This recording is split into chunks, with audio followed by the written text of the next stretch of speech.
Hindi grammar के class को आगे बढ़ाते हुए welcome once again in Shri Ram Commerce. आज पिछले क्लास में आपने जाना कि वर्ण क्या है और वर्णों के प्रकार क्या हैं। आज हम उन वर्णों का उच्चारण स्थान क्या है इसके बारे में जानेंगे। उच्चारण स्थान का मतलब होता है कि हमारे वर्ण जो हमारे नाक से आता है वो कहाँ से टकराने के बाद उसका निर्माण होता है, यानी उसका उच्चारण कहाँ से होता है। तो प्रमुख 5 उच्चारण स्थान है। अगर हम नाक को जोड़ दें, नासिका को जोड़ दें तो 6: कंठ, तालु, मूर्धा, दंत, ओष्ठ और अनुनासिक यानी नाक। जिसमें कंठ से आप परिचित हैं।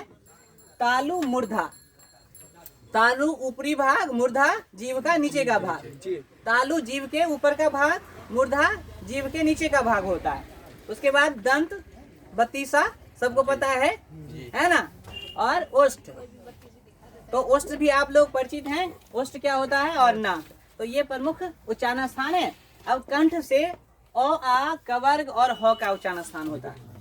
यानी कि अगर कंठ का सहायता नहीं, वैसे तो सब का उच्चारण नाद से आते हुए कंठे से होते हुए आएगा, लेकिन रोल किसका प्रमुख है नहीं, तो वो है।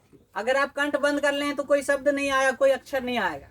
लेकिन प्रमुखता उच्चारण स्थान की बात करें जिसकी सहायता के बिना वर्णों का उच्चारण होगा नहीं, वो है अ, आ, कवर्ग। कवर्ग मतलब क का पूरा 5 अक्षर, क, ख, ग, घ और अंगर, और तथा ह का उच्चारण कंठ से होता है। आपको याद करना है कवर्ग अ और ह का उच्चारण कंठ से होता है। आपको पूछा जाएगा कि कवर्ग का यानी क का, ख का कोई भी 5 अक्षर में कोई पूछा जाएगा जिसमें पंचाक्षरी का अनुनासिक सहायता होता है, पहले ही हमने बताया, तो वो देख लीजिएगा। फिर दूसरा तालु, और आ के बाद हरस, ई, दीर्घ, ई, चवर्ग, यो तथा तालब सौ। 100 में टेंशन नहीं है, 3 को 100। कितना 100? 300। तालब 100, मूर्धन्य 100, दंत 100। नामे में छिपा है। तालब माने तालु, मूर्धन्य माने मूर्धा और दंत माने दंत। दांत के सहायता से जो उच्चारण होगा, तो 100 तो याद है। तालब 100, मूर्धन्य 100 और दंत 100। याद करना है कवर्ग, चवर्ग, टवर्ग, तवर्ग और पवर्ग। तो ऐसे इस सीक्वेंस में याद कर लीजिए, कंठ, तालु, मूर्धा, दंत, ओष्ठ। सिंपल वे है, इस सीक्वेंस में याद कर लिए। कंठ, उसके बाद तालु, उसके बाद मूर्धा, फिर दंत और ओष्ठ। ऊपर से याद हो गया कवर्ग कंठ का, चवर्ग तालु का, टवर्ग मूर्धा का, तवर्ग दंत का और पवर्ग ओष्ठ का। ठीक है, तो वो 25 जो स्पर्श व्यंजन है उसका हो गया। और आ जो है वो कवर्ग में आया, हर्षी दीर्घी तालु में। उसके बाद हर्षु दीर्घु एक यहाँ आता है ओष्ठ में।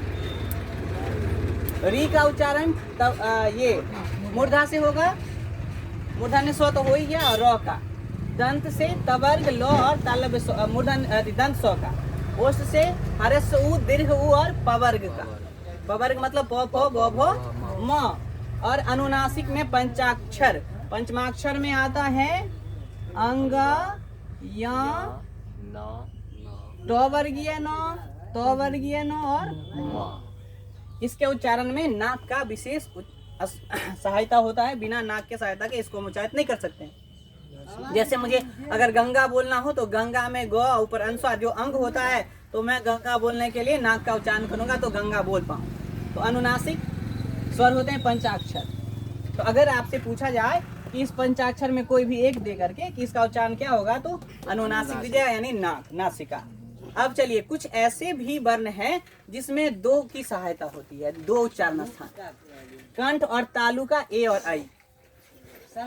अब देखिए, ए और आई बनता है ओ और ई से, ऐसे ना बनता है। तो ओ का उच्चारण स्थान सर है कंठ, हरस्व ई दीर्घी का है तालु। तो दोनों मिला के ए और आई आया। क्योंकि जब आप वहां पर होंगे तो ए कैसे बनता है, ओ और ई मिला के, तो ए और आई का संयुक्त होता है, यानी कि कंठ और तालु मिला के कंठ तालव्य वर्ण है। ठीक है।